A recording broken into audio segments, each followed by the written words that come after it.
Good morning, good afternoon, good evening, wherever you might be. This post is called Busy Work. It's about money, work, and workplace culture. Anywhere there is money, you will find a scam. If pressed for a percentage of scam science within state-funded research, I'd tally up anything related to gravitational waves, neutrinos, black holes, and high-energy physics. I genuinely think that that's pretty much all crap. Sorry. Half of laser physics, most of astronomy, and I don't know the state of solid-state nanotechnology and all of the other subspecialties, but I'm sure that there is a lot of junk science there as well. If you follow my perspective, then you would be forced to conclude that most of state-subsidized physics is wasteful. To the extent that those running things are aware of the waste, it's a scam. What saddens me is not so much the money that is wasted, but the people who are wasted. Every year, tens of thousands of ambitious young people pour all of their energy into projects that are complete scams. They may quit when they realize that their project is pointless, yet most never take the next step and realize that the pointlessness is endemic in the entire field. Such a realization is too painful for most people. But sometimes outsiders like women who give up develop this perspective and leave the field to tell everyone about how horrible it is.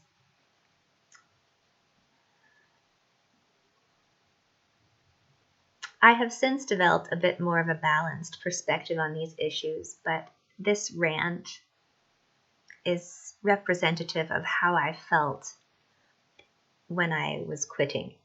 Okay, continuing on. The most worrisome question that falls out of this situation is, why is this waste allowed to persist? There are surely smart people who realize what is going on, yet they do nothing.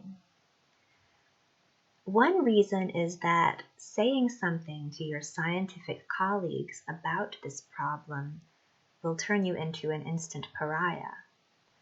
The other reason is knowledge is power. If you are a business person who knows about a gigantic sponge for capable young people, which will prevent those young people from entering the business economy and competing with you and your children, would you go around telling everyone about this sponge? No, of course not. You would focus on running your business and on training your kids to take over that business. All of those chumps who want to see their smart kids rise in the world will tell them to become scientists.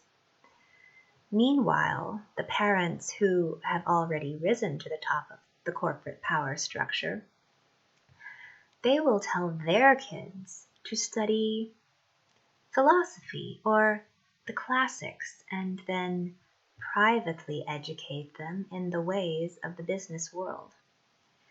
The kids that drop out of the science education system can be absorbed into the business world in a subservient capacity, since the indebtedness and the will-breaking hazing of the academic system makes them ideal employees.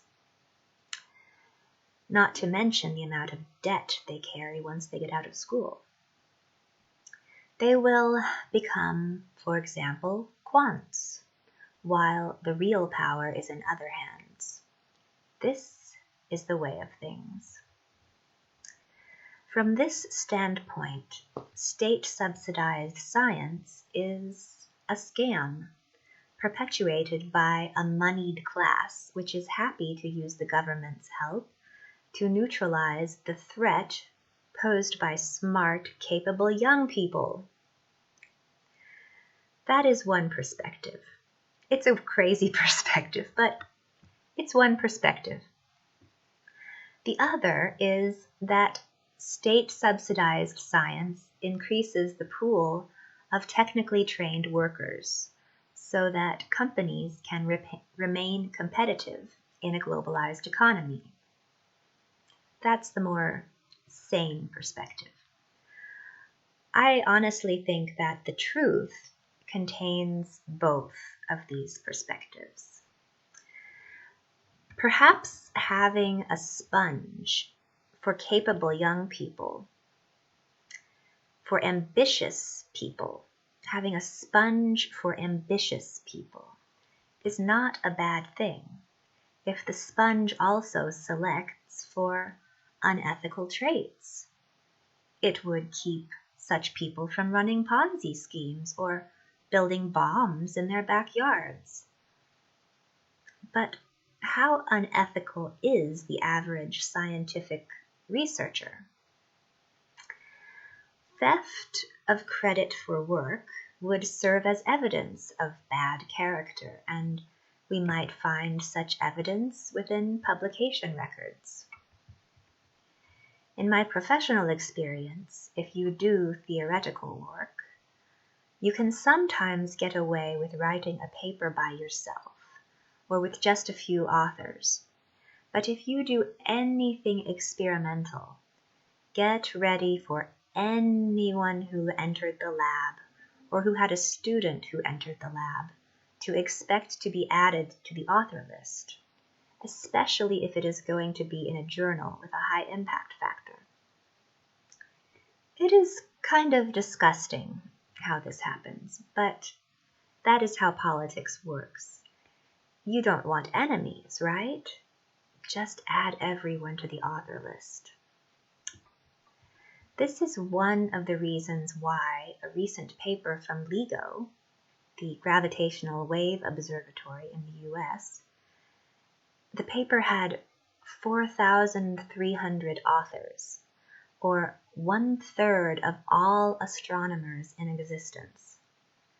When that happens, how is it possible to find an unbiased referee?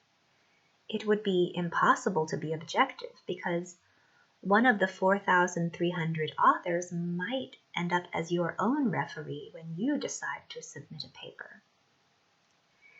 This is groupthink enforcement at its most powerful. I found a guy from LIGO who wrote a blog entry. It was an almost funny story about how to get your name on a paper. I say it's almost funny because it rings far too true to be truly funny. It's really just sad. So right now I'm going to quote his blog entry. In science, the basic unit of worth is the publication. Published papers are like stocks, with the price measured in citations.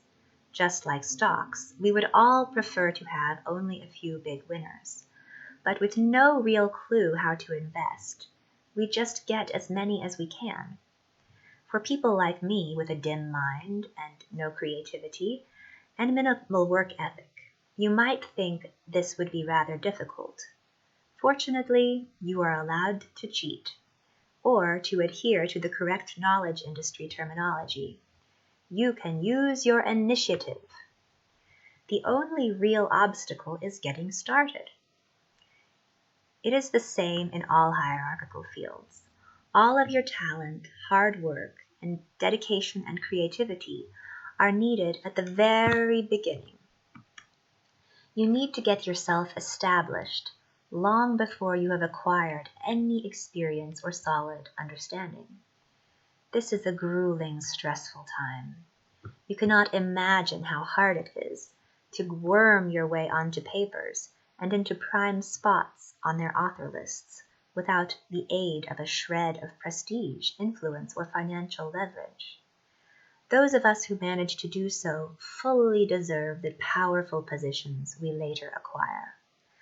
By the time we reach the top, we are truly world-class bullshitters, bullies, and backstabbers.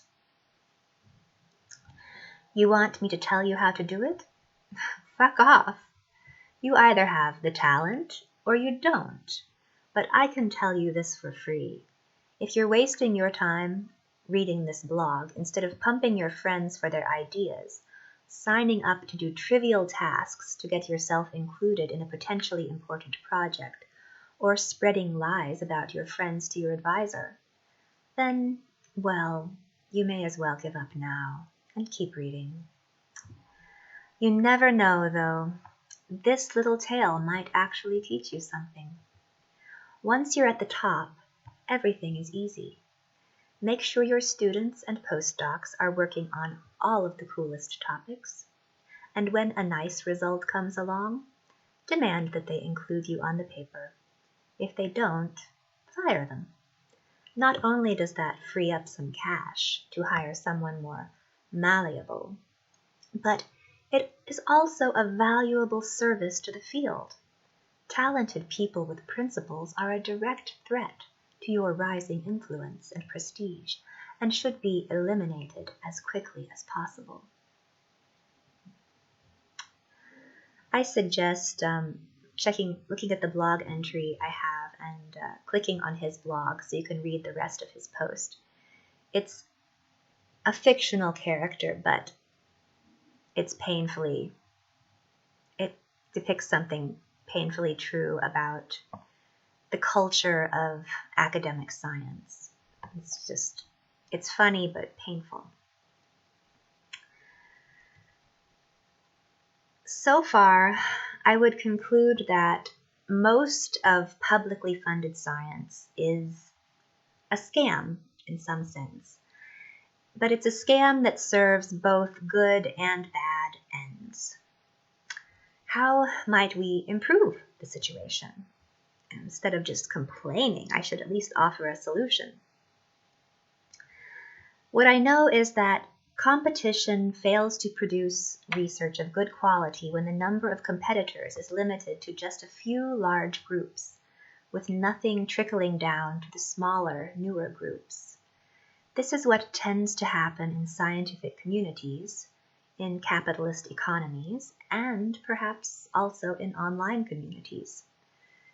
It's called the Matthew Principle. Those who have more get more.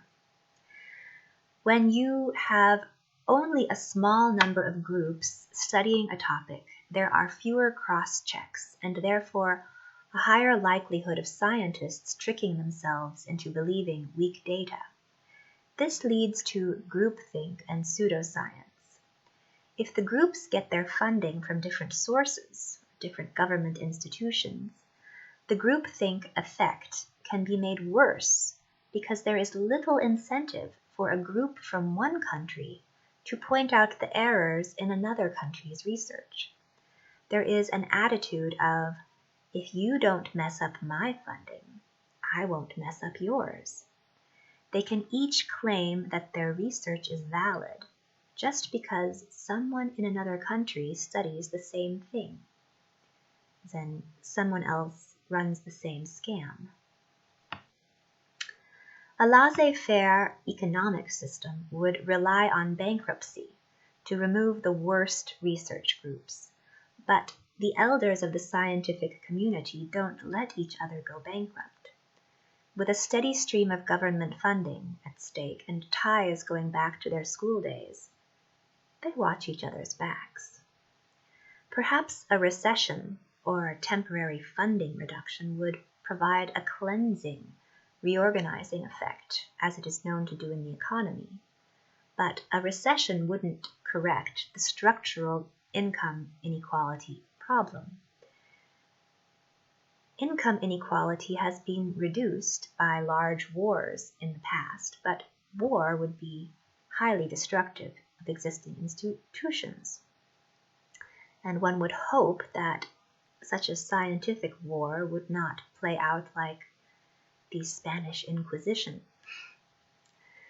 In a system reminiscent of progressive taxation, funding agencies set aside a certain amount of money to dole out to younger researchers. But what the funding agencies don't always consider is that these young researchers are far from independent. They rely on older, more powerful people or institutes to support their grant requests. This serves as yet another mechanism of groupthink enforcement.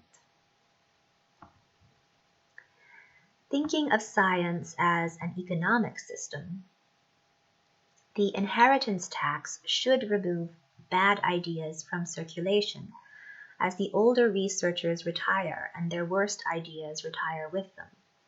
The next generation can read their work and decide what looks legitimate based on the merits of what is written down.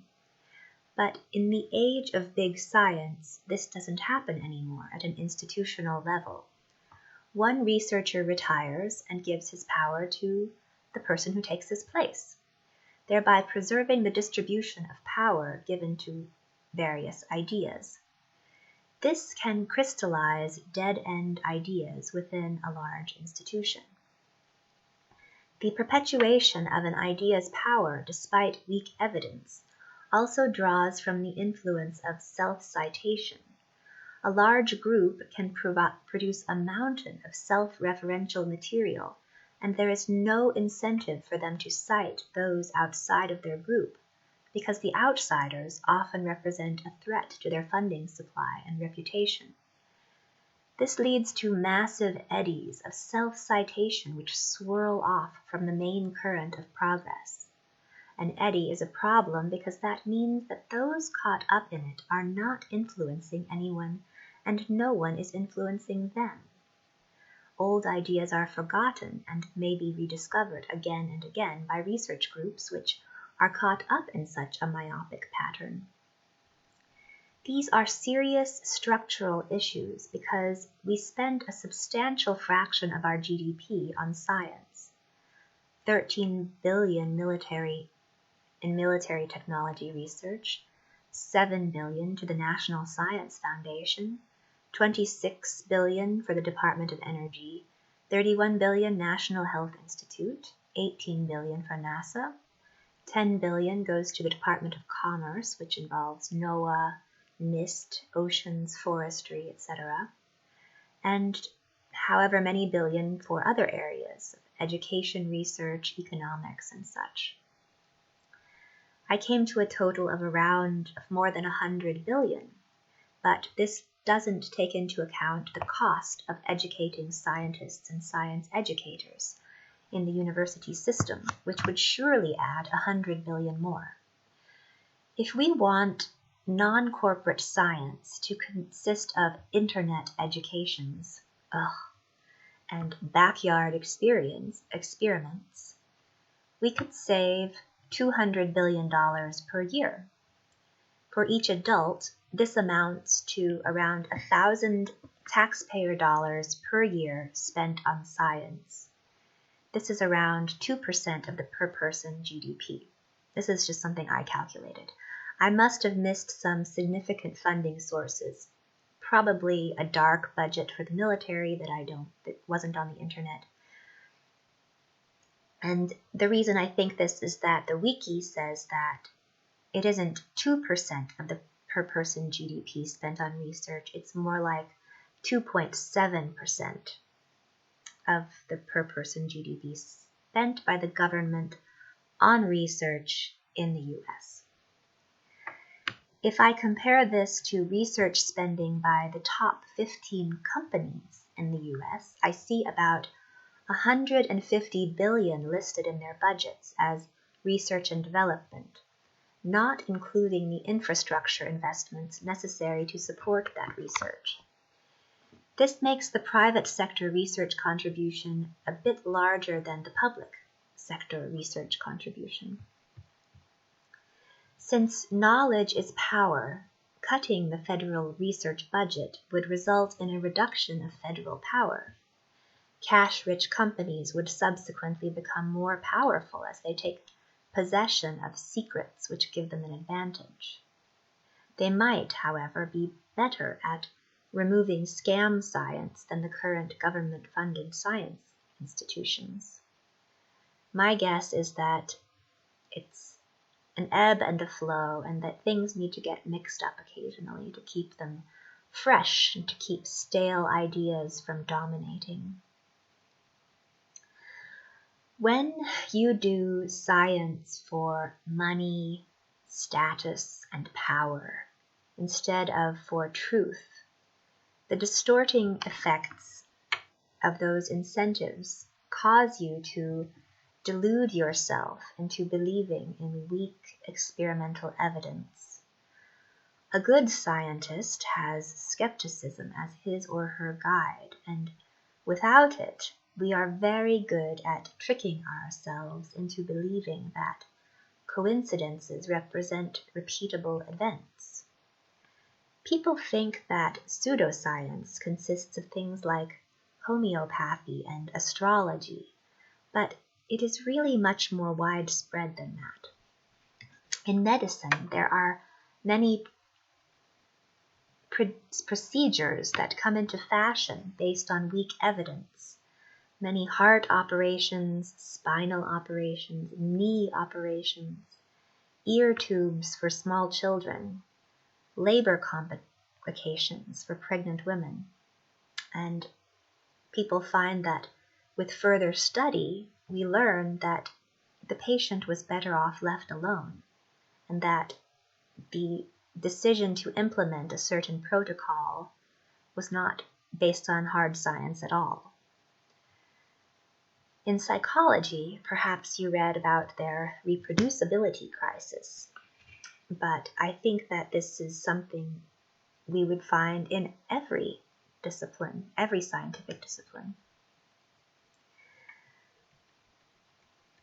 Biology and chemistry have created a website called Retraction Watch.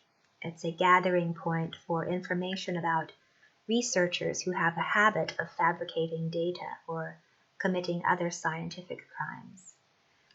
In economics and other soft sciences, most people know that the only valid scientific method is to make a prediction that changing A will cause B to change and then test it, but that is not possible in a system like economics. It is easy to fit curves to historical data, but it is not easy to prove that those curves have predictive power. There are far too many black swans, unexpected events, and no closed systems. Climate science is very similar to economics in this respect. I am a liberal, but I am appalled by how much politics distorts the scientific case. And in physics, the area in which I have spent the most time, we see things like string theory and many claims in cosmology that can't be tested. And they call themselves science without knowing that they are philosophy. And they sell themselves to the public as science, as a sort of false advertising. I find that not good. So the takeaway from all of this should be that pseudoscience is anything that pretends to uphold the standards of the scientific method, making a prediction and testing that prediction, but which falls short.